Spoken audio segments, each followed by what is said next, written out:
Oops. I know. Do it again.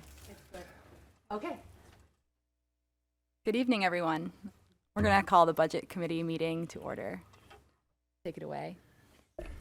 Thank you, Chair Prescott. I'm going to make sure we're all on the same page in terms of how we want to approach things. So correct me, Carly, or Budget Committee members, if this makes sense to everybody. A reminder of what our priorities are as we go into this process.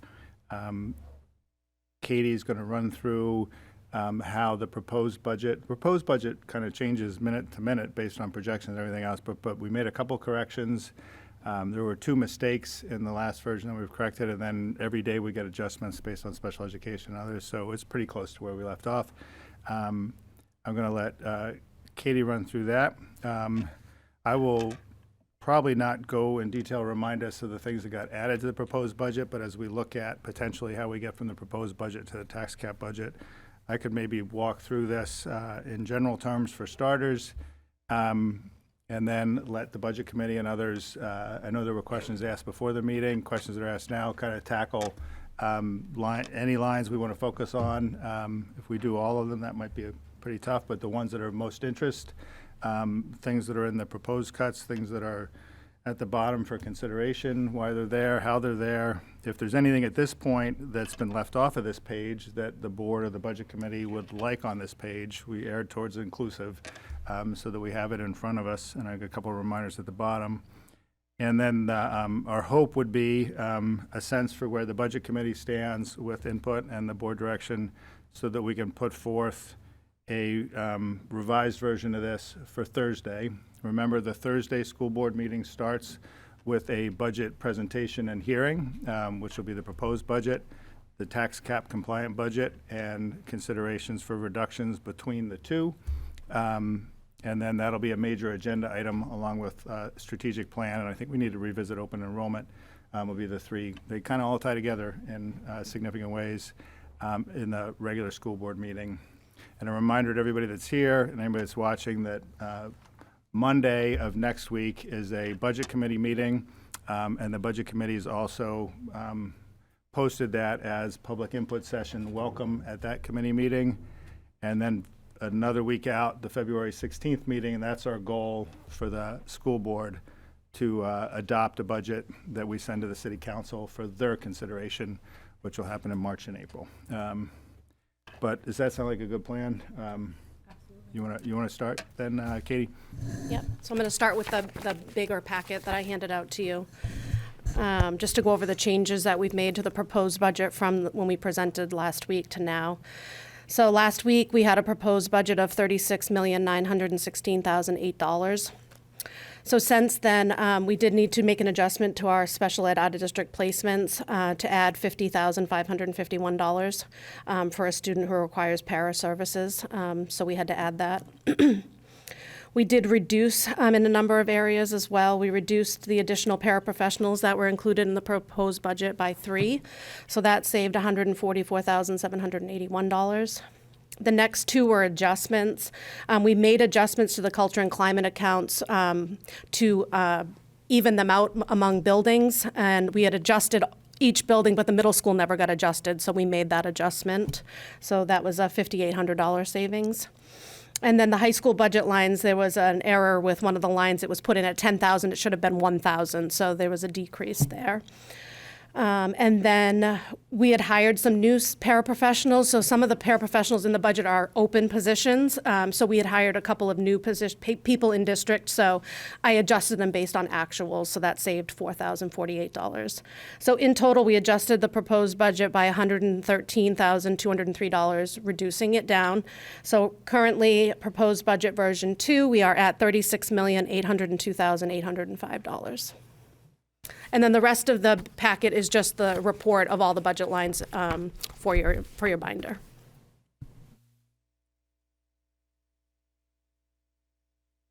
Explain the paraeducator piece there. We had another good A-team meeting this morning, kind of looking at all this, discussing it again, and I think most of the A-team members, or many of them, are here and prepared to answer questions and step in as makes sense as we go through the budget. By way of a reminder, at least as we've tackled this on the district leadership and school leadership side, the decision is driven by three things. Number one, kids, our students, obviously first and foremost, which is both today, tomorrow, next year, and 5 years out. You know, just thinking longer term, what is in the best interest of our students. Staff morale, staff capacity, staff PD, staff support, everything that goes into taking care of our staff and having them fully serving our kids, and being mindful of morale and budget cut after budget cut is a close second to our kids. You could argue that if that was even our first priority, that's the best way to serve kids, is by taking care of the adults that work with them. It would be enough to stop right there, except we've got a third priority, which is, given the current circumstances that we're in, we're prioritizing third on the list, but a close third, direction forward. And that we need to be thinking about curriculum, instruction, assessment practices, proper PD, properly supporting the staff that we have, and also, particularly with open enrollment making its way through the State House very quickly right now, it is not an exaggeration, and this is a concern all over the state, that this potentially is close to the end of universal public education as we know it in the state, or the beginning of the end, and particularly difficult for a district like ours, given our size and given our resources. There's a lot that's being debated back and forth now. It looks like the House is going to postpone voting on Thursday to next Thursday, but it all fits together. A restructuring. We had a really good public workshop with the City Council last night just to update them on the situation and the strategic direction. And I said the reality was a year ago we proposed strategic priority number 7, looking at bolder, outside-the-box restructuring as a 12 to 18 month initiative to kind of really think about if there's ways we can redesign our district. It may be at the point where it needs to be a 6 to 8 month initiative and ahead of the next budget season, given what's unraveling around us, particularly the open enrollment piece. So that's the context that we're in, by way of reminder. The one pager that I handed out, and if Katie or Kat, there's additional punch hole copies for the school board members to go into your binder, and non-punch hole versions just for anybody that would like a copy. There may need to be a little bit of sharing if folks would like to have this in front of them at the time.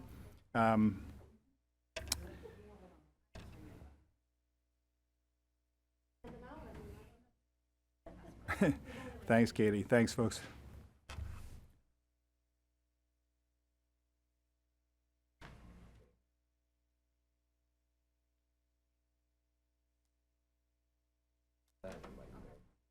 This is where we'll spend our time this evening, seeking guidance from the Budget Committee as to what we want to bring to the full school board on Thursday. Effort was to put everything on here that could be considered so that there's nothing missing, but if there is anything missing from consideration, now would be the right time to get it on there. You see the numbers at the top, some of which Katie just went over. We are proposing a $36.8 million budget for next year. To be clear, that is a 9% increase over this year's budget. To be fair, this year's budget the increase was about half as much as we needed, and we needed to do cuts to get to it. I know it's difficult to say 9% in this circumstance that we're in right now, but that's what we're proposing. You can see that the estimated revenue that comes from state and other sources is about $10.6 million. This means the balance needed from the city would be $26.2 million. The tax cap numbers that we received a couple weeks ago require us to be much lower than that. The highlighted number in yellow, if you have it in color, that's kind of the magic spot where we are right now. We need to reduce $2.2 million rounded from our proposed budget. I want to say loud and clear to everybody here that the proposed budget is a combination of three things, basically. Proposed increases to staffing that we believe are critical in programs, a $450,000 budget for school care assessment, because we don't know how much of that we'll be able to pay at the end of the year or how much the city might be able to pitch in, so we have to put it in the budget for next year, and proposed cuts from existing programs and staff. And it's about half and half right now in terms of what's required to be dropped between things we're suggesting increasing and existing staff. And I want to be clear that some folks might say, why are you proposing additional stuff when you're then cutting existing stuff? Because we believe that's the best direction of this district, to be pushing forward and thinking hard about the things we need to be doing, and maybe thinking about shifting some things as we go forward. Best interest of the district, short-term and long-term, is our goal. So the 2.2, I'm rounding again, 2.2 million, your highlighted number. What you'll see below in the middle of this one-pager are draft budget reductions totaling $2.2 million, a little bit over by about 25,000 what is required. If we made all of these cuts from the proposed budget, we would get to a tax cap compliant budget. Below the line for additional consideration are some additional items that have been added to the list for consideration, some raised by school board and budget committee members, others as part of our budgeting process together that we've done at the district level, a combination of both that total another $1 million plus. But I just want those to be there for transparency's sake. And the footnotes at the bottom are important. I already mentioned the school care assessment. If there were any way to not have to budget $450,000 for the school care assessment that we knew between now and February 16th, that would be immensely helpful. But that would only happen if it's not going to happen. But City Council will be looking at it in the spring. We'll not know what our balance is until the spring, but it's an important thing to remember. And then another thing I want to be crystal clear about is that we are not budgeting anything next year for net open enrollment losses. School districts all over the state are grappling with this one right now. School districts with healthier budgets are considering, hey, if this actually goes through, we might lose 10 students, we might gain 5, we might be a net winner, we might be a net loser, and they're putting budgets in place for where things may fall. We don't know if we're going to be a net winner or a net loser in terms of who chooses to come to our district where we have capacity and who chooses to go out of it. We are unfortunately uniquely positioned in commuting distance of some school districts that have, in some cases, better resources than we have. And I worry that this net, I think there'd be a lot of reasons folks might want to come to Somersworth. There might be folks looking away, but we have nothing budgeted at this time. And if we did, budgeting for net gains would be a pretty bold strategy that could, hurt us significantly because we couldn't count on it. Budgeting for significant losses would mean cutting additional folks this year on the speculative idea that we might lose folks next year. So I just want to be really clear about that. We'll need to talk more about that with the school board. And as this budget slips into the city council phase, depending on what's happening with open enrollment, it'll be a consideration. Is that clear for budget committee members? Just to make a difficult and situation a little more uncertain, everybody in the state has been focused on open enrollment for the last 72 hours as it sped from the Senate to the House. It looks like the vote will be delayed until next week, but we're not sure where we're headed. Good. So what we have before you, I'll just, if it makes sense, interrupt me at any point, but maybe I just go through it for context, and then you guys star where you want to come back to and dig deeper, but however you want to proceed. The reductions that get us from the proposed budget to a tax cap compliant budget, the proposed budget includes adding a teacher to the high school. We're taking that off the list. The proposed budget includes adding a needed ESOL teacher to next year's budget. We're backing that out. The proposal calls for adding an additional elementary school teacher at Idlehurst. We're backing that out. The proposal calls for adding 2 special education case managers to next year's budget. We're taking one of them out and we're keeping one of them in. So you've got the savings there.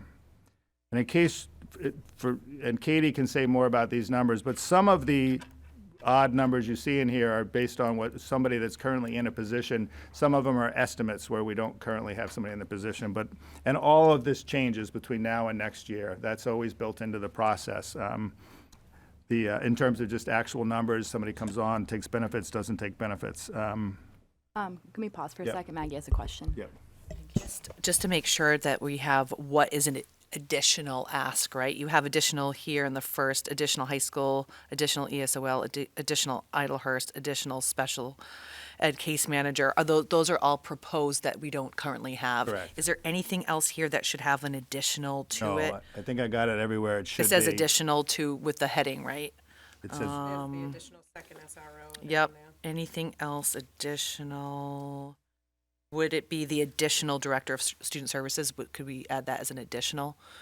at the bottom. Yeah, just Yes, we could. I just want to make sure that we have what we Yep. currently have and I what we missed that on the don't bottom. have. All right, so that's it. I think that would cover it. Okay, Thank thank you. you. Based on enrollment, we're looking at 3 middle school teaching positions. There were no additional teachers added to the middle school budget proposed for next year, so this is from existing, looking at cutting 3 middle school teaching positions going into next year based on current staffing, based on enrollment is how we land on these numbers. Media specialist, which was a position we looked at last year, that based on getting more money back from the city, we were able to keep it, is unfortunately here again. We talked about 1 to 2 CTC programs, and a CTC program is a teacher and a program together. We're proposing cutting 1, not 2, and we've taken the second one out. Paraprofessionals, to Katie's point, we had proposed 3 paraprofessionals, which is kind of the business as usual model. How many paraprofessionals do we need for the coming year based on projections? And that's what took us to the +3. This is special education. When we got one-on-ones, can we do shared? Can we do other things? And then we said, well, let's back out 8 to 10 from the 3 to get to a tax cap compliant budget. Tax cap compliant cuts are based on funding, and we want to recognize the fact that this is sort of strategically thinking differently and looking differently at paraprofessionals. And I want to be really clear that the ridiculously hard work that our paraprofessionals do, over 80 of them, and the value is insane. It is brutal, difficult work, and we have close to 25% of our students in special education. The reality is, in terms of human beings, that every year we are looking for 10, 15, 20 paraeducators at the end of the year, into the summer, the beginning of the year. So this is a cut that very likely is not about human beings. We have to make decisions based on what's best interest of kids, but the human aspect of this is important. We value our paraeducators, but we have a lot of them, and we just thinking hard, not only about the number that we have, but how hard it is to fill them to capacity. And maybe we could think differently and do better with a little bit of a smaller number, focus on quality, support, direction, and recognize that usually when we start getting up around 80 plus, those are tough spots to fill and tough spots to maintain. So I just want to be really clear about that. So this is basically, from where we are now, removing 7 paraeducator positions. I think in November, December, we still had 7 or 8 para positions open that we couldn't fill. So just to be clear about that one. The special education law and requirements and IEPs are non-negotiable, but this is a matter of looking harder at IRPs and our plans to see where shared and other things might work. Our custodial team is ridiculously awesome and pretty much all out, but we're looking at the equivalent of position and a half of full-time equivalents. So where that falls in terms of part-times or full-time and part-time, that would be something that Jay and Katie and I will figure out if we get to that point. Nobody feels very good about this one. All of this is tier 3, just to be clear. I know we have a responsibility to the city council. I've spoken to city councilors about this. When we get to that point, they're going to want to know, hey, if we're able to give you more money, we can say, hey, this is probably the first pool of things that we're going to put back in. It's a little bit of a puzzle, because if we get this back, then we may not need that back. If we don't get that back, then we need something else back.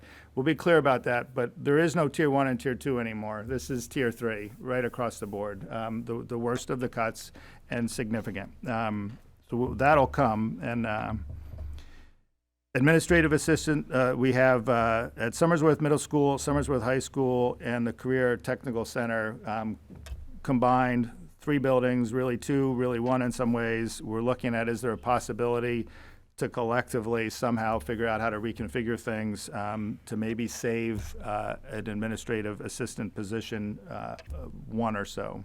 We got CTC, we got 2 front office in the high school, 2 front office in the middle school, and a registrar's position. Not sure if we can do that or not, but it's on the table.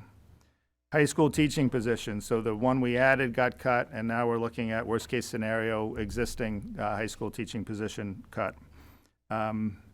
School to home coordinator, just recently added, and now we're looking at potentially cutting it.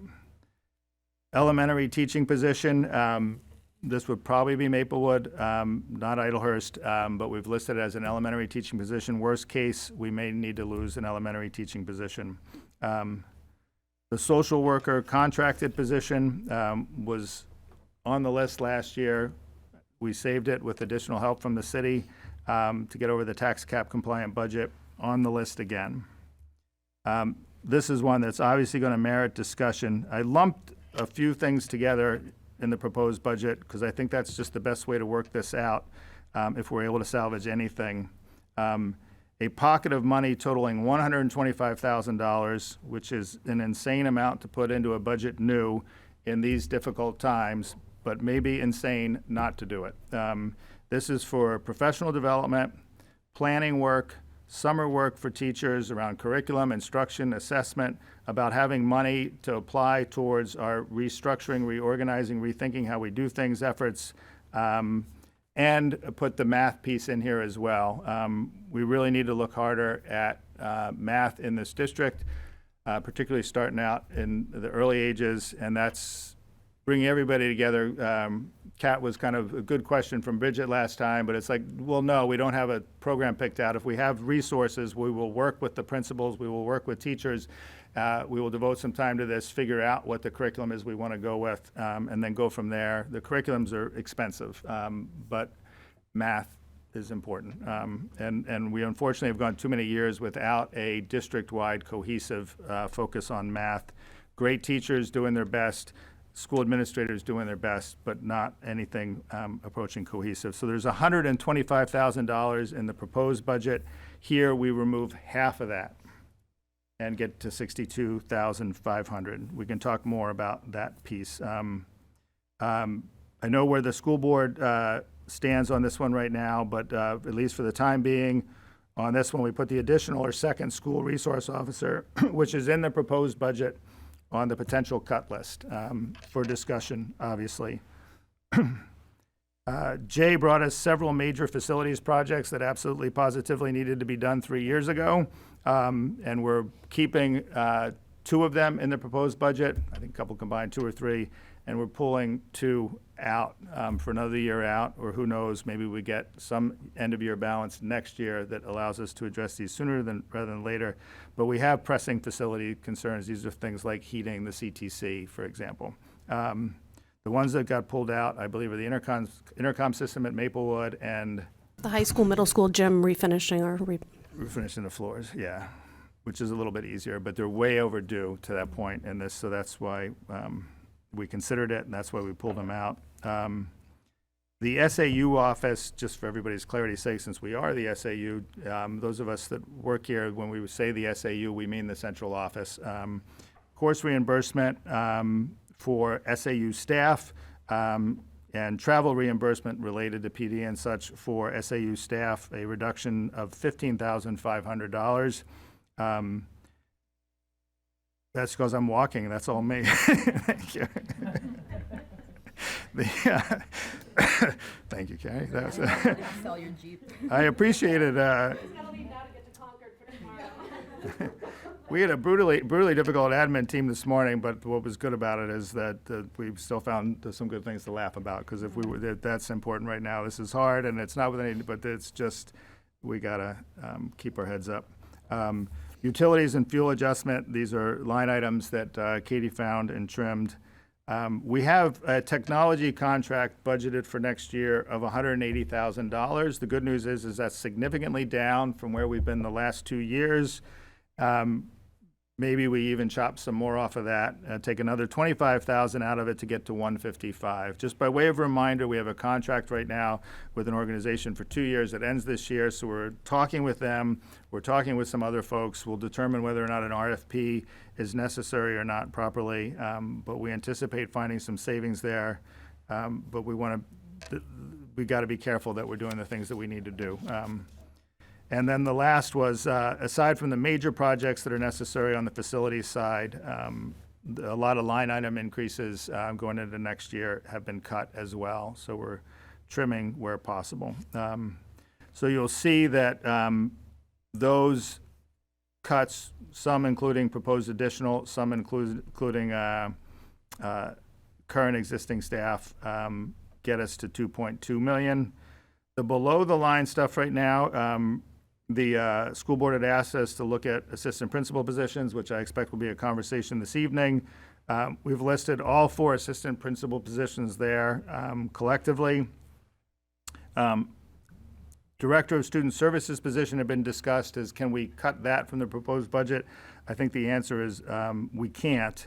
I don't know if we're going to be able to fill it, though. So in terms of potential savings and how we organize special education with do we have a director? Do we do coordinators? How we do that?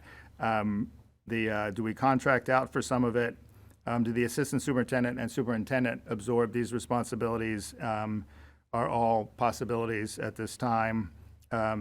Nobody thinks it makes sense, certainly not me, but I felt if we're going to put the assistant principal positions on the table, the assistant superintendent position, I think, belongs there as well. I don't believe any of these make sense, but we will talk, I think, specifically at the board's discretion about the AP spots. The middle school, we had talked about 3 to 4 teaching positions. We've got 3 in the proposed cuts and a 4th that we're keeping below the line, hoping not to have to do. And potentially a second elementary teaching position cut. The first would probably come above the line at Maplewood. The second would be Idlehurst. They wouldn't both be Maplewood. We don't want to end up in the same position where we're in August realizing we have too many kids enrolling for kindergarten and we're trying to rush it through. So that is what we have before you. We can dive into any one of these things at your discretion, talk more about it. And if there's anything that should be somewhere on this page that isn't yet, then let us know so we can make sure that we're not missing anything for consideration.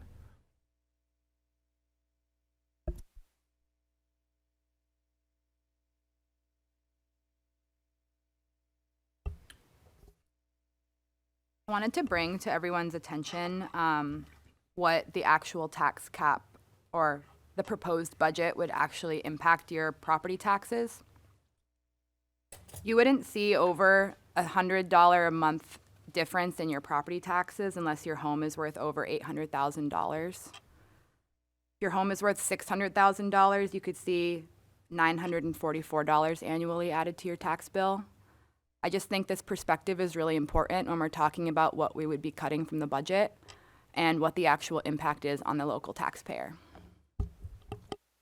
So that's proposed budget. If we did the proposed budget, those would be the implications. And just to be clear, that is estimated.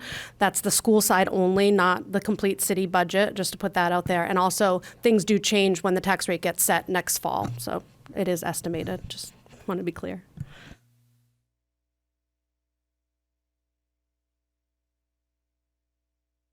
This is so formal. So I know that I put in for the assistant principal positions. I just wanted to know, like, this. I think you all are amazing, and it's not a punitive thing for sure. And I think we need to think about that. But where we are looking at cutting from our students, again, it's every year it's the same thing, and for me, we're just doing a wheel every year. Like every year it's a middle school teacher, every year it's a secretary, every year it's a math program. And to me, it's like, how can we change things? And, it's, when you think about the people in the positions, it's gut wrenching. You don't want to think like that. And we always, we're human, so we appreciate all of our principals. But when we look at this and we say, even if we dropped it to 2, like even if we could reconstruct our principals so that we had like 1 assistant principal at the high school and that does also the middle school as well, and then 1 for middle school and elementary. So then that would save us $305,127, which would save 3 of our middle school teaching positions, right? Or it would help save some of our custodians. I mean, I just think that redoing the same thing over and over is not being very innovative when we can look outside the box and be more forward. So that's my thought process with that, guys. But I do love you all. Don't hate me, okay? You can hate me a little bit, it's okay. Yeah, speaking to that, I think I completely agree with you, Carrie. This does feel really formal tonight, but it is true and a fact that Somersworth spends more on administration than the surrounding districts in the area, and I'm not really sure what to make of that. I do think that. Do you have a question back there, or a comment? Wait, hold on.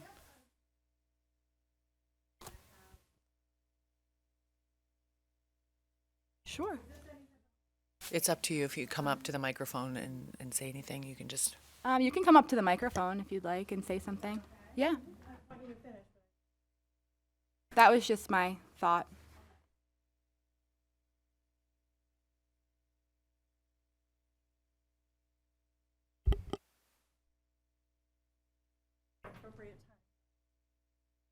Jordan Dearborn, Frankfort Drive. Click my butt. Oh, it was green. It's green.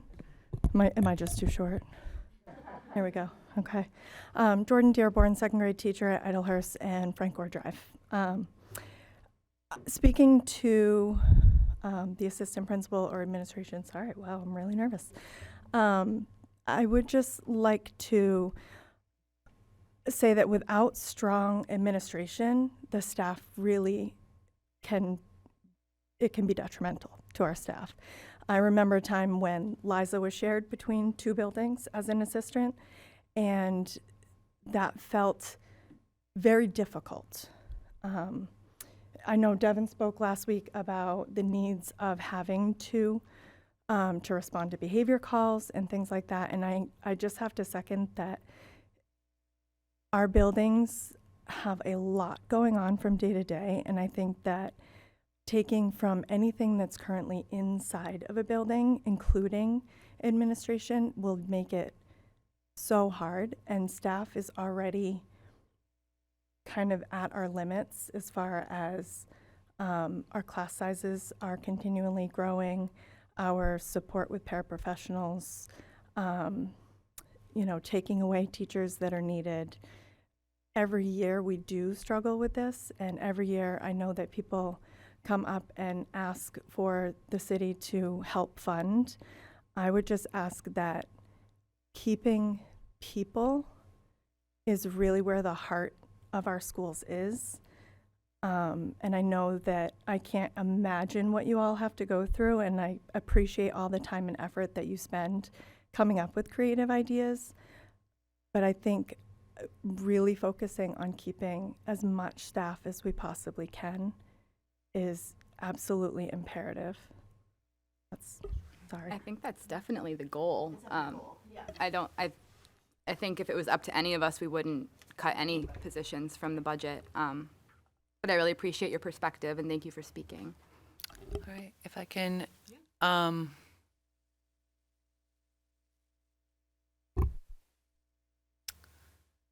this is kind of too much in my time here to even consider. 31 positions this year.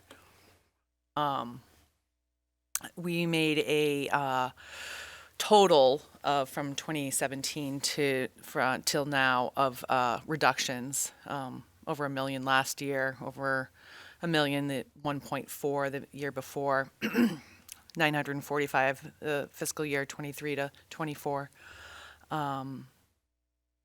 COVID reimbursements helped in those years. But even going back as far as 2018, 2019, our total reductions were 1.6 million. I'm not sure what to do anymore at this. We're just reducing every year in order to get to the tax cap, right? And thank you, Carly and Katie, for putting together a perspective. The average home in Somersworth, 400,420. The annual amount that for the entire budget, the superintendent's recommended budget, would be about $640. For the tax cap compliant budget, it would be an annual increase of about 190. So I am trying to remain slightly hopeful, but and will advocate in Concord for additional, especially special education reimbursement, which is imperative that we receive now. You know, I'm not sure where else to go. I feel like we're struggling to survive, and I've had a thought today that this would be it on my tenure, that we would lose a school this year. We would lose a school and we'd have to have our kids go somewhere else, which I don't want to shout from the mountaintops, but it could be real. And what do we do from there? And how much more being a champion of this community that has so much potential can we do? What do we do? 31 positions is too much. It's too much to bear. It's too much to show that side of difference between 640 and 190. Try to do the math real quick in my head. $400+ if we can't weather this, or I'm sure there's some reductions. Of course we can do. I would encourage some sort of tier to understand something, because it's going to be really difficult if everything's of complete equal value. This is really hard. I feel like it should be fair. However, it's fair, but it's also in this despair that what are we trying to do here? We don't want to do this. I haven't been able to add something in Somersworth in so long. It's kind of gotten to me. I haven't been able to add something, except in COVID years, and that was a very, very different thing. Right now, it's like just trying to champion what we have to sustain. And if open enrollment goes through, and if we do not get somewhat of a reprieve from the city to have an appetite for slightly over, I don't know. I don't want to use the word cooked, but that's what's coming to mind because of I think what that's a good what word it to is. I think looking across the state, it's hard to find a community that operates under a tax cap that is thriving. You can't have a community that's thriving if you're not investing into your community. Look at Franklin, look at Manchester, Pittsfield. They're going to be without schools in less than 5 years. And the longer that we continue to operate under a tax cap, the more likely that we'll be sending our kids to Dover in the next 10 years or 5. And what that does to people's property values is not very good when you don't have a community school. So I just think that there's a lot to consider in the community, and I'm not sure what breaking the tax cap means truly in this community, but I think it's something that should be considered. So it's 9%. The tax cap is 2.6, maybe? A little under 3.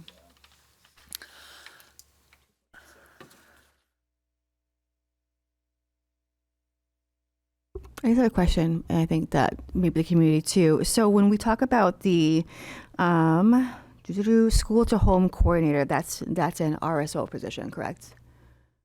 RSO? Or SRO? Oh, SRO? Yeah. No, it's different. Okay. So because it says, okay, and then talks about the school resource officer adding the second, that's not the same thing. Two separate. Okay, thank you.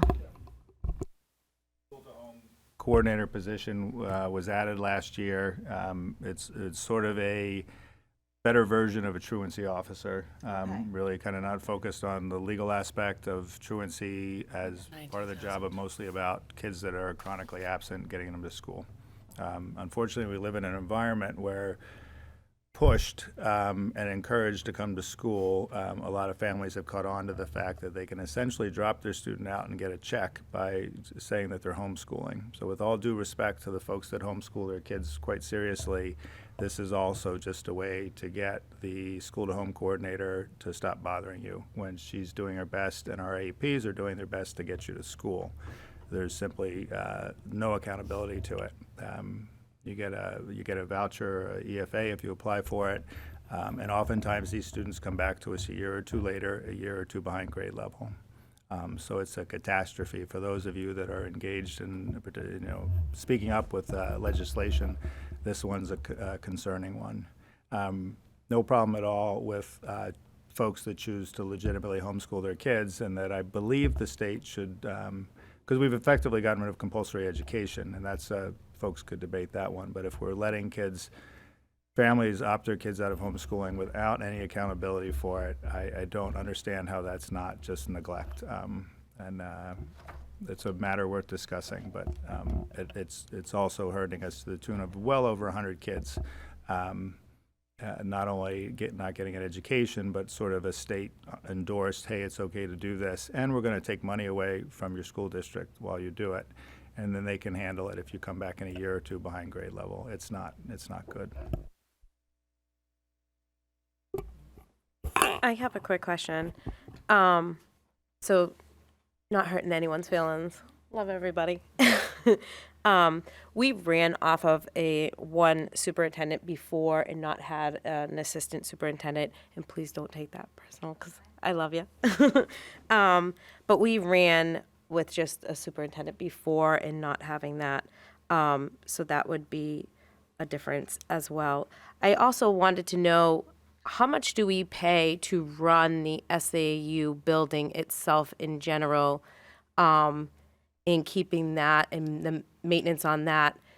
If we could reconfigure and move people around and utilize the buildings, we're not cutting people. We're getting rid of a building, the maintenance to keep that building, the heat, the electricity, and we keep our people. I mean, we like who we have. We like all our staff. I think looking at that would be a good idea, and then trying to maneuver the people into our schools. I can answer that. That's a point. It came up a little bit in the workshop too.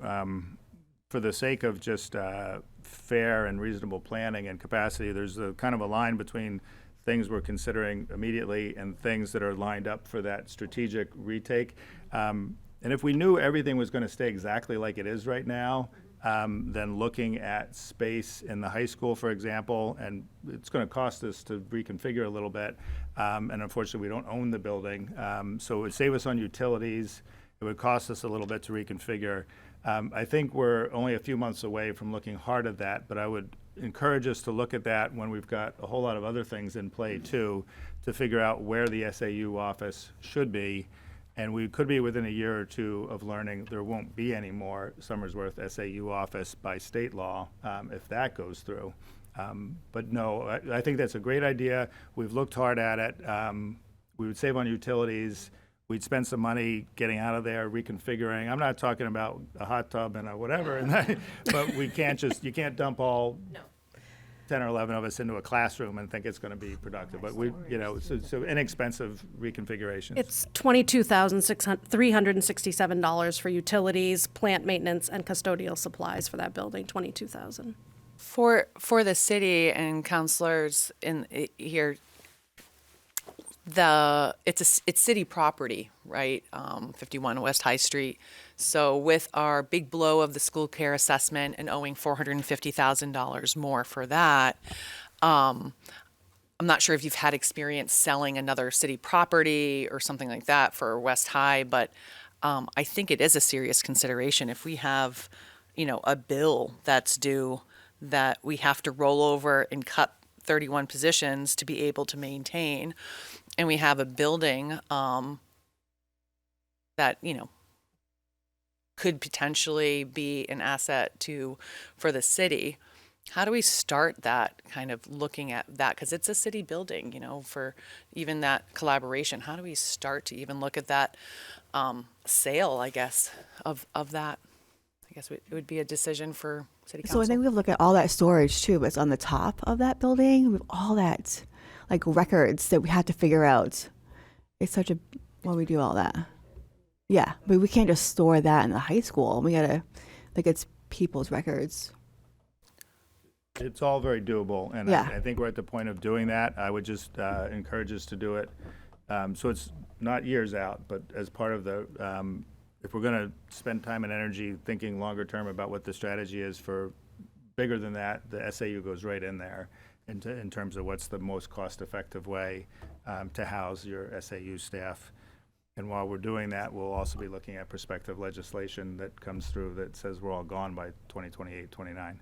Can I speak to the admin stuff, just perspective? I appreciate all the stuff that's been raised. To Chair Prescott's point about costs, the unfortunate reality is the administrative SAU team that it takes to run a district of 1,000 students is about the same number of people that it takes to run a district of about 5,000 students. There's certain things that are in place in either regard.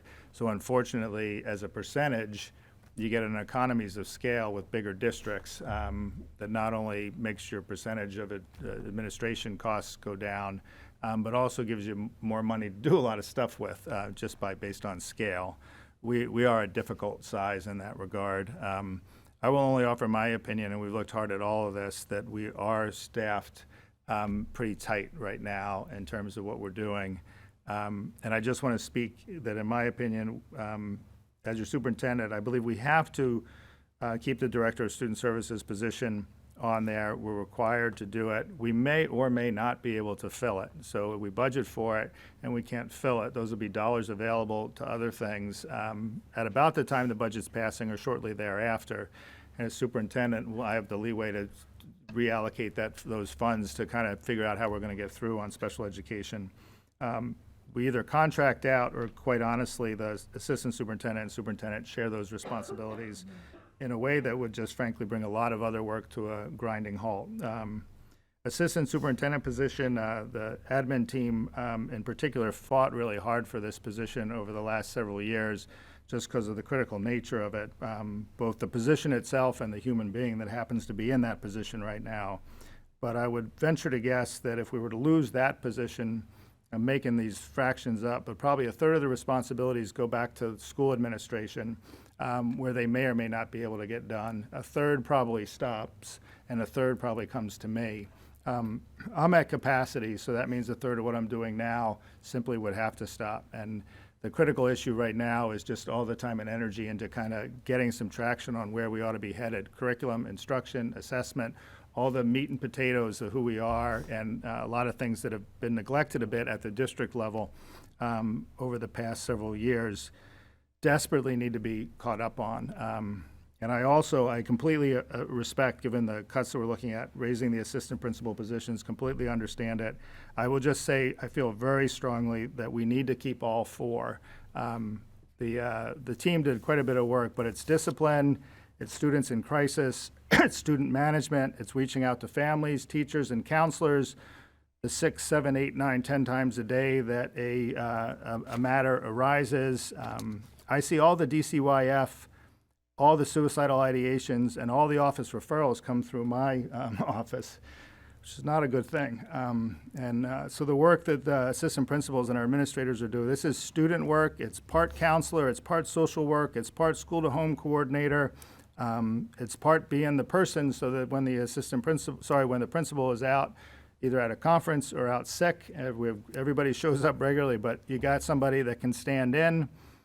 It's teacher support, teacher evaluation, a lot of special education work, working collaboratively with case managers, sometimes LEAing, helping to organize and run meetings, working with individuals' education plans and 504s. Alternative plans, particularly at the high school, is a big part of the job. It's kind of like running a whole separate program of how we get kids to at least a state diploma, if not a Somersworth diploma. Attendance and family outreach related to attendance. This is not all school-to-home coordinator. That person focuses on sort of the chronic worst cases, but the principals are key on this. Testing is a huge part of the assistant principal's roles. Clubs and extracurriculars is a huge part. We're structured a little bit differently from school to school, but oftentimes curriculum, planning, and the strategic work falls to the assistant principal, or sometimes if it falls more to the principal, the AP makes up in other cases. Instructional and curricular leadership. Scheduling is huge in all of the schools. We think of that as a high school or maybe middle school matter, but how we deal with how we work in essentialists and so forth. Big component. Yep. Yep. Yeah, I hear you, John. Thank you. I think I'm just going to. I'm halfway through, but I just want to make sure folks asked so they understood. Yeah. Okay, and I'm sure we can do this for so many positions Yeah, too. no, I I didn't want to just- stop. I didn't want to stop off, but I just kind of wanted to frame Yeah. kind of our role here, Yep. being 650, and what we're tasked with doing. We're tasked with submitting a tax cap compliant budget. We have to do that. It's not an option. So we have to find the 2,180,527, correct, to be able to reduce. I have two thoughts. I have one more ask for a proposal, not the tax cap and not quite the full superintendent's budget, but a middle ground of about a 5% increase. If we can look at that and what that looks like. I also see very clearly and over the years that we just keep removing things, removing programs, positions, and things for our students and for our community. Doesn't feel good. It doesn't feel sustainable. It doesn't feel like, it feels like we're drowning. So I'm going to ask that we look at the cost of sending our high school students to another district.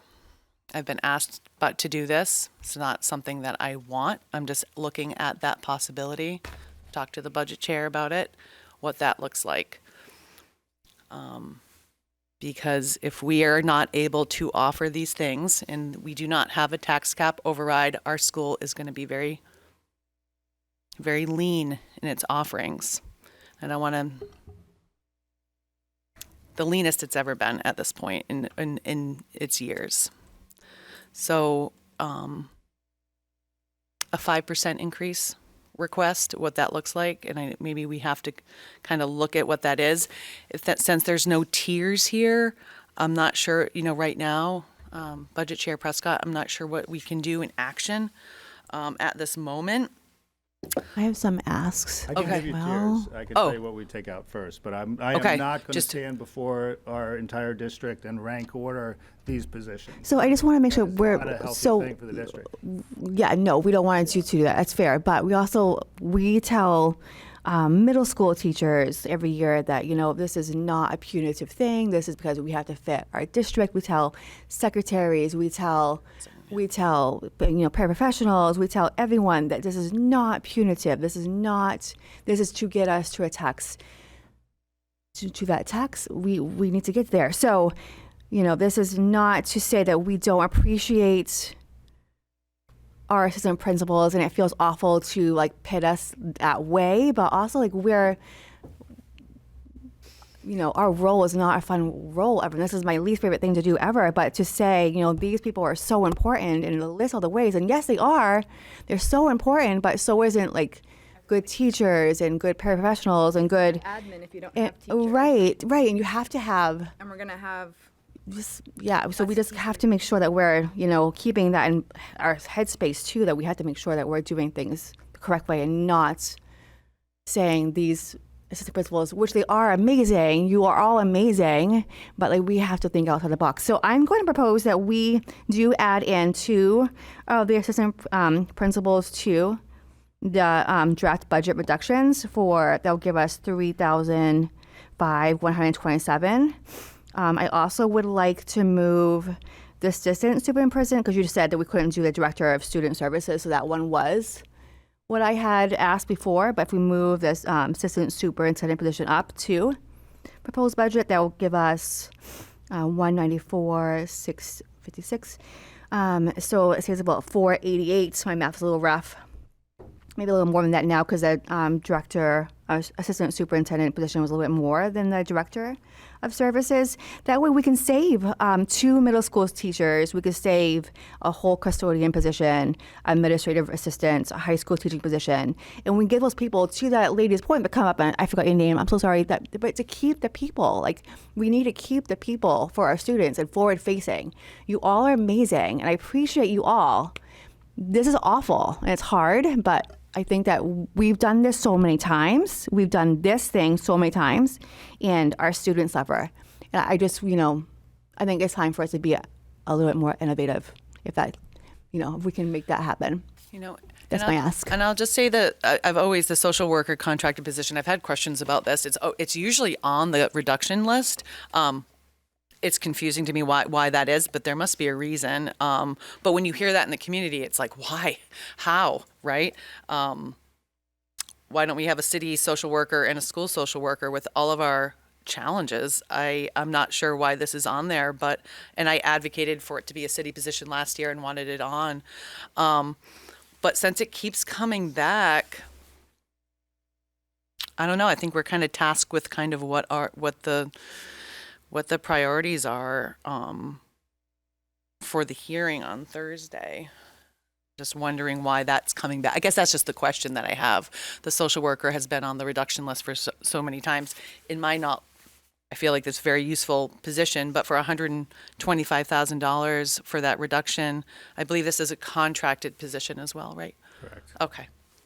A couple of things I want to catch up on. So I can't speak to why that's always been there. I've only been a part of this twice, but it's just difficulty of cut. I want to be crystal clear that after we submit a tax cap compliant budget to the city council will want to understand that if we're able to give you X, where will that go? And we will do that. Tears. There's no reason to do that now. Right now, we are getting to a tax compliant budget, and any and all input on, there's some things we'd like below the line, there's some things we'd like above the line to get there, I understand. And then we will work together with the school board as we send a tax compliant budget to the city. And if the city's receptive to, if we could give you X, where would that go? We can kind of bundle some things, but it's really not a rank, because a lot of this ties together, so it needs to be a cohesive strategy about how we put things back. So we will do that. But I don't want that to get in the way right now of saying there's some things we want to add to this, there's some things that we want to prioritize taking off. So we have we take another step forward for our Thursday meeting, and we still have more steps after that, so it's an evolving process. If we, to be clear, Board Chair Larson's request, so if we presented a 5% budget, are you saying instead of the 9% or as an addition? It would just be an in-between that would essentially be the equivalent of let's tier things, 1 and 2. We can do that. The reality is, I think the 9% budget is the in-between budget, because what we really need to be doing in this model to do it reasonably well, support our staff and teachers and kids the way we want to, is significantly more than that. 9% was intended to be a step, and this isn't about just being greedy with programs. These are the inflationary pressures and healthcare pressures that are kind of driving a whole lot of things in the wrong direction, and the $450,000 that is still due on a $672,000 hit. That we're only talking about this despite a $672,000 school care assessment is pretty fortunate. Do we have reductions? I'm just trying to, if you can point us where it is in the binder for the 9%. The reductions that I see are like district-wide expenses, athletic transportation, school board secretary. I think it's about, $241,000 in reductions for the 9% superintendent's recommended budget. Am I reading this correct? And Katie, I didn't mention that basically the proposed budget is level programming and staffing with the increases that we've alluded to, and one less administrative assistant in the SAU office. Other cuts in the proposed budget, can you answer that, Katie? Yeah, like any other positions? I don't see any other positions. Yeah, the only position would be the SAU Okay. administrative assistant position. There are reductions for like staff changes from one year to the Yeah. next. The technology contract service, we reduced by 60,000 already into the proposed budget, so it went from 240 to 180. SPED contracted services, again, was a reduction, but not really because it's just moving it from contracted paras to in-house paras. The SAU budget had a $4,000 reduction to various lines, and then But really, there's yeah, one that position. page 8, one position. 8 of 15, yeah. There were just, like I said, I went through the budget and looked at areas where we hadn't spent historically and reduced anywhere I could. So there were district-wide expenses that were reduced by 7,400. I reduced athletic transportation by 12,700. The retirement adjustment for athletics, because of stipends paid to outside people instead of in-district, 13,059. The school board secretary stipend, 4,285. There was a staff, the staff change for Yeah. the school resource officer. There was a little bit of savings there. Retiree health insurance. We have retirees can do a plan up to age 65, so people come off of the plan once they hit that age. That was reduced. Debt service reduces every year based on the debt schedule, and then retirement buybacks for staff who retired last year versus upcoming year. Got it. And I think this is the request just because I haven't seen the city ever have the appetite for an increase of this size, especially after an assessment that just occurred. That's what I'm reading in our community. So I guess it would be a compromise, 4% more. Just a middle ground, I guess I would look for, because I feel like that would have a little bit more traction than, the tax cap. I think it's what, $874,000 we were able to increase about. So just that in between in order to move this, since we're voting on it on the 16th. Completely the school board's decision and direction on what that proposed budget looks like, whether that's 9%, 5%, or anywhere in between. We did not propose 9% because we expected that's what we'd get. We proposed 9% because that's less than what we need, and we felt it was reasonable to put forth, just clear. And we'd like the city council to participate in understanding, as they have over the last year and a half that I've been here, and where we are and what we're asking for. I never want to be in a place where anybody would ever say, well, why wasn't that asked for if you needed it? I recognize we're in a difficult circumstance, but I think it's important to have those things on the table. But completely school board direction, if we want to scale back the proposed budget, we can do that, and we will do that. I think not to get rid of it, but just to have another perspective, the compromise, I guess. What else do you think to do? What else are we required to do right now? Katie, what else do you need from this committee for Thursday for the hearing? I mean, I don't want to speak for John, but I guess to somewhat make any changes you would like to above the line, below the line. So what I've gotten so far is putting assistant superintendent and 2 assistant principal positions above the line, which would allow us to then move about $500,000 below the line.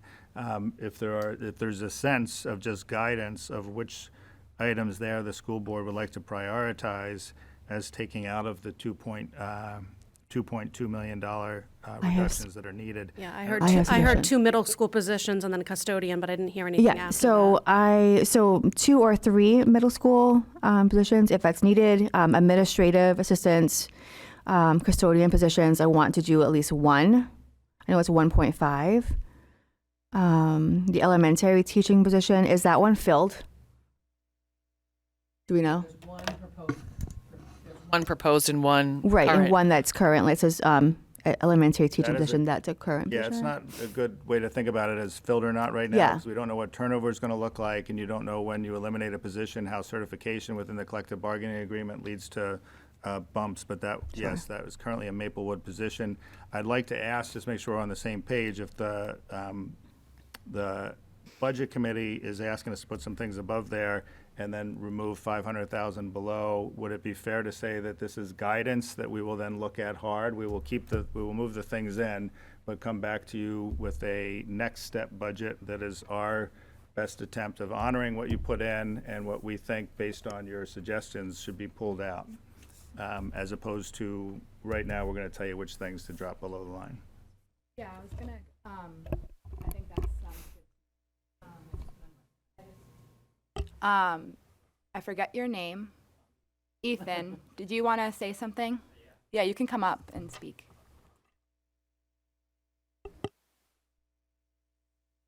My name's Ethan Clark, Ward 1. I've been trying to attend a lot of these meetings, and I feel like I'm trying to be as engaged as I can. Obviously, nobody wants to see cuts for our kids or anything like that. I guess my only recommendation would be if we do reach the point where we do have to cut out an entire program, I think it would be worth stair-stepping at the younger ages as opposed to the older ages. Because kids can adapt a lot easier in their younger ages. I think if you're going to cut out the high school, you're going to take a kid who's 12, 13 years old, and then you're going to ship them off to Dover or Rochester. That's going to be a much harder adjustment as opposed to they're coming back to their home community at age 8 or 9 and going to elementary school. That ability to adapt is significantly different. So I know it may not be a popular opinion. I know we have staff. I don't necessarily know everyone behind me, so if you're in the younger grades, please don't stab me on the way out. But for me, that's just right offhand. It would make, in my opinion, a little bit more sense to start at the younger ages if you're going to send them somewhere and then they're coming home to their home community and growing up, building those relationships, sports, things like that as they grow older. As I've watched the budget and I've seen it over the last 12 months develop, I guess, and I'm not sure if we're allowed to have dialogue or not, at any point is there a renegotiation at the top level of incomes here? Since 2001, I've been a vice president of a company. I've been an executive of a company. My income has gone down every single year. It's my understanding, after the last 12 months of me coming to these meetings, that doesn't seem to be the case in education. I understand it's not a popular opinion, but it is a reality within the working economy. Salaries, if the market doesn't support it, the salaries don't go up. So I'm not saying if we're at the point where we need to start selling off buildings and sending kids to other school districts, just basic research. Berwick Academy, average salary $65,000. Felix Exeter Academy, the average teacher salary $71,000. St. Thomas Aquinas, average salary $57,000. Portsmouth Christian Academy, I know our principal that we just got in spent a lot of time over there. At some point, do we have a renegotiation with the top? Because I think when it comes to morale and that type of stuff, we're talking about cutting out 30 paras, and you're absolutely right. 2 of my daughters had speech therapy that they needed. They're not the ones that they're going to struggle a little bit more. And I'm not saying people don't have the right to make money based on their experience, but I have 25 years working experience in my field. And again, my salary has gone down every single year since 2001. It's not because I did anything wrong. It's not because I'm any less qualified. It's the reality for the business that I'm in. Okay. So at any point, do we address that? Because, Ms. Prescott, I appreciate your example with the $900, but my assessed value went from $300,000 up to over $600,000. So I understand it's only $900, but it's also $900 on top of the multiple thousands that I'm now paying as well. So do we ever recalibrate some of these positions that are over $100,000 and bring in the leadership of all these schools and say, hey, if it's for the kids, can you guys stick with us and maybe take some less money? Is that something where we, no offense, do a hard reset? I think that's a totally valid point. I think across the state, what I've noticed, I'm the policy analyst for a nonprofit that works on education funding and property tax equity. And what I've learned about administrator salaries is they are far less volatile than teacher salaries across the state. Claremont's superintendent makes the same amount as our superintendent. Claremont's business administrator makes more than our business administrator, but their teachers make less. And I think that is a conversation that needs to be had on the state level. If we cut Katie's salary by 20%, she could go get a job somewhere else. Yeah. And leave. And that's what. Well, I don't think we have a surplus in our administrative department. You guys have, 5 people? Exactly. So I'm not talking about the administrative side. No, yeah. If we have X amount of teachers and we have 15 to 20 that are all making over $100,000, there's a portion of that. Yes, it is about the kids. We're going to, my job came to me and said, Ethan, we would love to have you, but we can only keep you for X amount of dollars. Are you willing to stay for that? Yeah. I did. Because it was the right thing to do for the people that I've been working with and the people that I want to do business with. So I'm not saying we necessarily need to cut on the administrative side because, again, we could wipe out the entire department. That's going to put a small dent. But at some point, we do have to address recalibrating it because the demand of the students, right? That is what we are here to do. If that demand goes down, then so does the salary demand with it. The only other item, because we are brainstorming, that is available that I've looked into, is for some of these para positions or some of these administrative positions, rather than requiring budgets and salaries, you could approach the city council with having individuals be contracted and receive a tax abatement. So we have a lot of people that are over the age of 55 that are complaining about their tax rate. You could also make the case that, hey, we have 20 positions that are going to be available. We don't have the money to pay them. Can you offer them a tax abatement if they're working for the school department?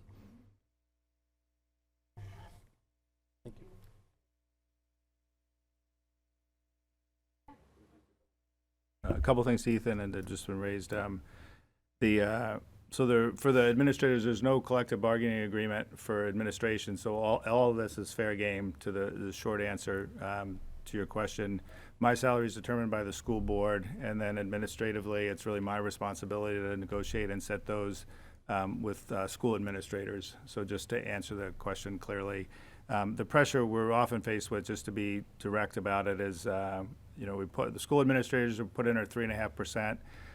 With CPI close to that, and with the health insurance plan changing, that almost keeps them flat, but it's not a cut. And you alluded to like actually stepping back. For a variety of reasons, the administrative positions in Somersworth, and I appreciate Jordan speaking up, are particularly difficult. And the market, and we talked about this with the teachers, is tricky. Personnel is our highest priority. Teachers first, and then the administrators to support the teachers so the teachers can do their jobs. And I think hearing from teachers is probably going to be one of the most important things just in terms of what we need in terms of administrators. But the reality is the last time an assistant principal position filled, we did not get a flood of applicants, and one walked away after they found out what the salary range was. And that's kind of where we are. We're going to be in the same place with the director of student services. Those positions are in demand. So I completely agree. We're just kind of forced with the reality is any one of our school principals could go within commuting distance to a school that pays significantly more and probably has more resources and probably is well staffed with counselors and APs. It's just the nature of it. But I agree that where to draw those lines and how to draw them is a difficult thing.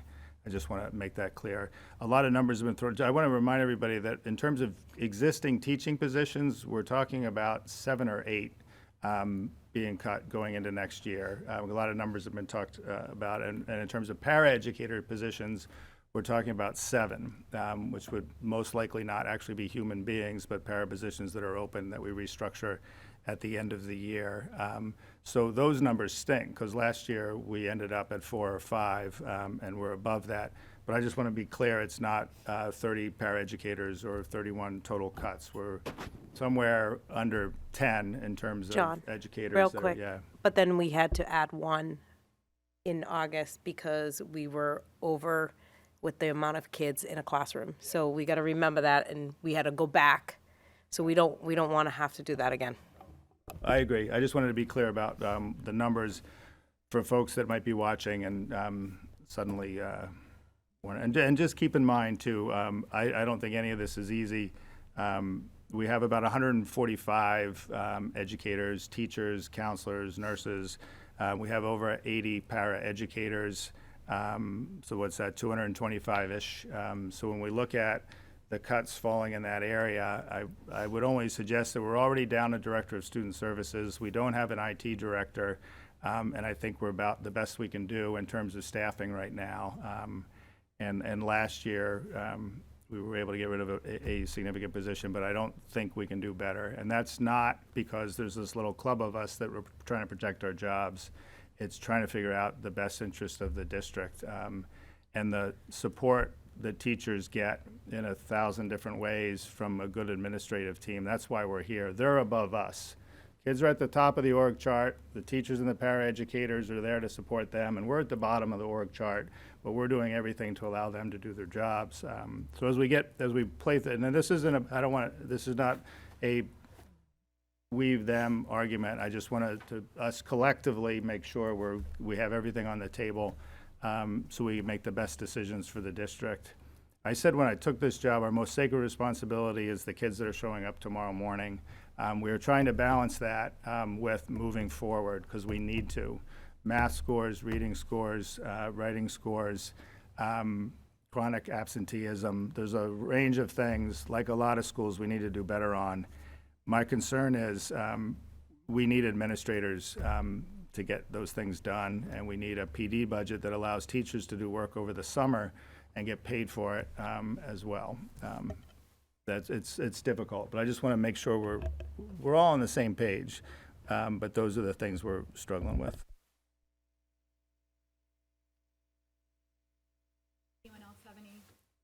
Does anyone else in the audience have any Oh, comments? yeah. What, am I not allowed to do that? No, yeah, totally. Yeah. Yeah, that's why. Anyone can speak. So Chris Tebow, high school principal, been here for 7 years, worked with many of you for a long time, and sat through a few of these. Every year it feels like we're back at the same place. Every year it gets tougher and tougher, and I have a lot of respect for the job that you're doing to try and navigate this, because it's incredibly difficult. All that said, I do want to speak on the assistant principals. So this list wasn't created in isolation or a vacuum. It's the culmination of a lot of work, and there's a reason that they're below the line. John's analogy of 30-30-30 was a good one. If we cut or reduce our assistant principals, a lot of what happens at the high school for sure, but I would expect at other schools comes to a screeching and grinding halt. That has a direct, immediate, and profound impact on all of our students. We talked about what was going to happen for the teacher cut last year, and how that played out and the impact that had. A cut, even a shared, would be scales of magnitude more difficult, to the point that I can't even fathom how that would work on a day-to-day basis. Teachers wouldn't get the support they need, simply put. Students wouldn't get the support they need, simply put, and the ramifications would be felt pretty quickly. All that said, again, I do want to leave with just a note of appreciation. I know none of this is easy, and I know that you all enter into this with the best interests of the kids in mind, the students in mind, the staff in mind, and the whole city. So thank you, and appreciate all the work you do. Yeah, thank you. Thank you.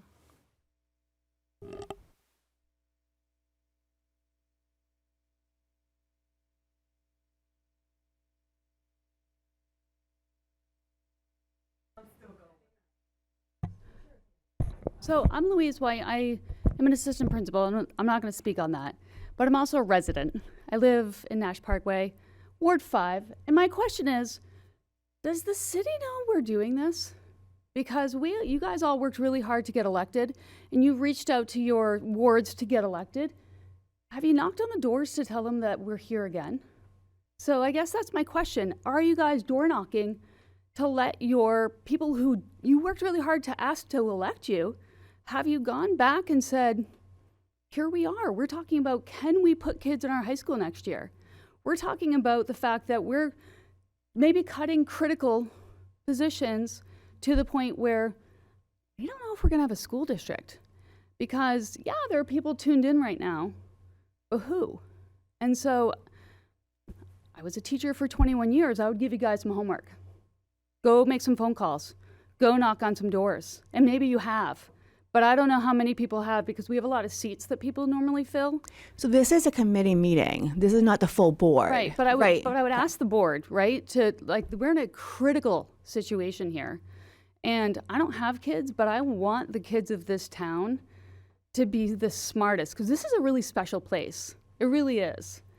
And the schools do a lot of really wonderful work. Our kids are happy, and that's not true everywhere. And so the idea of not being able to educate kids in Somersworth anymore isn't just too bad for people who don't have jobs anymore. That's huge. And so I wonder what we need to do to let our community know how bad and how critical this is. Because I think there are people, including my elderly neighbors, who would really care. And I think maybe we need to get the board on board to let their neighbors know. That's all. So I can only speak for myself, but I get stopped all the time from people in our community, like saying things that they are, thankful that we're looking at administrators. We're thankful that we're doing this. Thank you for looking out for students.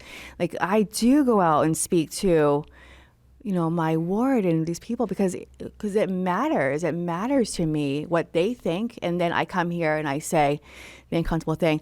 I do have to say, I think I have a huge target on my back, and I want you all to know I appreciate all of you. I know you do a lot of work, and maybe John can do some amazing work and keep $500,000. We can keep our students somehow, and then we won't cut anyone. Maybe. And no one's taxes go up. That's why That'd we're be kind amazing. of having it here today. Usually we're at the conference room. I'm glad we didn't have you all in there. So next steps for us to round out the meeting and to be ready. I'm just reiterating my request, yes, to still look at the SAU building for the, for the city.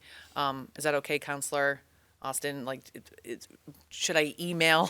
Should I follow up appropriately? Okay, I'll do that. And then, what else do we need to kind of clarify? Go through again, not saying today. Really look at, is there anything else that we can really cut back on? And I'm gonna throw this out there just real quick, like, could we change school hours? Maybe we'll look at school buses. Like, I'm really trying to dig deep so that we're not cutting. Oh, is your mic on? Oh, sorry. Sorry. Summarize. So we're not cutting people, positions. I'm really trying to look at, is there anything else that we can physically do here to cut out, like, do we change hours of school hours? And, like, can we cut back on a school bus? Like, these are all things that are not what makes up Somersworth. So could we look at that again before Thursday? Please. I'm asking. I'm sorry. I know I'm asking for a lot, but, like, I want to save. I don't know. I'll say it's me. currently, we would not be able to, the way the thing's going right now, we would not be able to cut an additional bus. The buses are late as it is every day to get the students to school. So there's no way right now we could cut a bus for next year unless major changes Are were to they happen. full buses? Is that what's happening? I have, first student is getting me ridership information. They said they'd get it to me by Friday, so I will give that to you. Perfect. I mean, But would it's it not make always about the number of kids on a bus. It's yeah. the routes and how far spread Somersworth they are is. going through? Okay. We used to have 6 buses. We're down to 5. We really do need an additional bus, to be honest, the way it is Yeah, right now. I'm just trying to think of, like, other ways, No, and I've gone through the budget hours to look or- for any areas where we can The save. short answer is we already did. Yeah. And, Okay. short of more major reconfigurations of things, there's not room there. And for folks that see school buses go by that aren't full, it's a matter, you can't have kids on buses for an hour and a half and be full in the last pickup. You want to have an effective route so that we have pickup times and time. So we've done our best in that regard.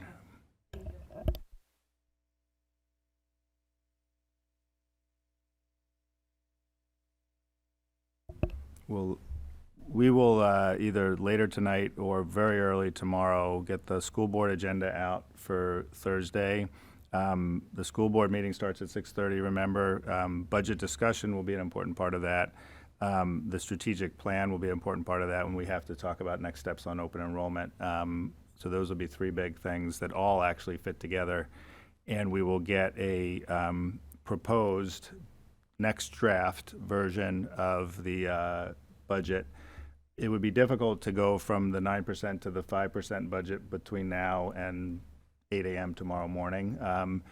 But if the direction after revisiting this is let's look at a 5%, your superintendent will recommend that we present a 9% budget because it's less than what we need and everything in there is highly defensible, just to for the community to understand it. A 5% budget doesn't really accomplish anything, except it just takes a lot of these cuts out before we even go to the city council. It doesn't save anything because the tax cap compliant budget is our cut. It just basically says, instead of giving the tax cap compliant budget to the city council and a 9% increase, we just do a 5% increase. So we take, Looking at a 9%, and you're looking at a 5%. There is still some save there. But we have to do the tax. Yeah, I don't. we're just yeah, doing right. cuts earlier than. Right, it's just taking these otherwise. reductions and moving them out of the proposed budget. We're just cutting earlier. You're still coming in at the tax cap number at the end of the day. It's just a matter if you're doing the I cuts don't ahead want of the time or if 9% you're to go doing it. anywhere. I want it to still exist, but Okay. I've done this so many times that I feel like for our fidelity I mean, I guess it would be starting to tier if it's not just 5%. It just divides the budget into two tiers. You're asking me to divide it into two tiers. What goes if we get 5% and what doesn't? That's complicated because precisely what the city might choose to give us dictates how we kind of configure this, and we'll do that transparently and honestly. And I've been in regular communication with the city manager and the city finance director and the city council. They understand where we are. They understand what we're doing. They understand that this isn't an attempt to put the pressure on them. It's just an honest assessment of where we should go so we can kind of collectively look at it together. They're not required to give us a tax cap compliant budget by way of reminder. That's, we need to submit that, but there's no charter in the council that says that we have to get at least that. We can get less than that.